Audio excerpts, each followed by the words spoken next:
আসসালামু আলাইকুম এভরিওয়ান, কেমন আছেন? আশা করি সকলে ভালো আছেন। তো আপনার মাঝে চলে আসলাম আরও একটি ভিডিও নিয়ে।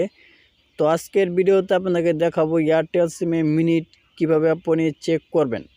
আমরা কিন্তু অনেকে এয়ারটেল সিমে মিনিট কিনে কিন্তু অবশিষ্ট কত মিনিট থাকে আমরা অনেকে চেক করতে পারি না, এবং কি আমাদের মিনিট কীভাবে চেক করতে হয় আমরা অনেকেই জানি না। তো আজকের এই ভিডিওতে পুরো প্রসেসটাই দেখিয়ে দেবো এয়ারটেল সিমে কীভাবে আপনি মিনিট চেক করবেন। তো কথা আর বাড়াবো না, এখন চলে যাব ভিডিওর মূল পর্বে। চলুন ভিডিওটা শুরু করা যাক। তো এয়ারটেল সিমে মিনিট চেক করার জন্য আপনি প্রথমে ডায়াল প্যাড অপশনে চলে আসবেন।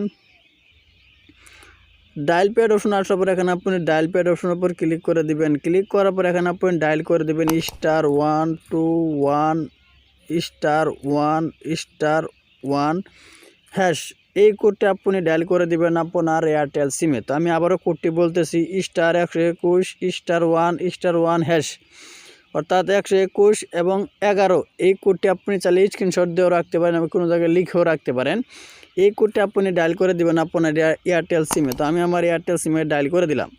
ডায়াল করার পর এখানে আপনি দেখতে পাবেন আপনার এয়ারটেল সিমের কত মিনিট আছে, সবগুলা কিন্তু আপনি এখানে দেখতে পাবেন। তো আমার এখানে দেখতে পাচ্ছেন এয়ারটেল সিমে 38 মিনিট কিন্তু আসে 83 সেকেন্ড এখানে কিন্তু আমার শো করতেছে। আপনার যত মিনিটই থাকবে এখানে কিন্তু আপনি সেই মিনিটটা দেখতে পারবেন। তো এরকমভাবেই কিন্তু মূলত আপনার এয়ারটেল সিমে মিনিট চেক করতে হয়। ভিডিওটা মনে ক্লিয়ারলি বুঝতে পারছেন। তো ভিডিওটা যদি ভালো লাগে অবশ্যই একটি লাইক করে দেবেন, আর প্লিজ চ্যানেলটি সাবস্ক্রাইব করে আমাদের সাথেই থাকবেন। তো সবাই ভালো থাকুন, সুস্থ থাকুন, আল্লাহ হাফেজ।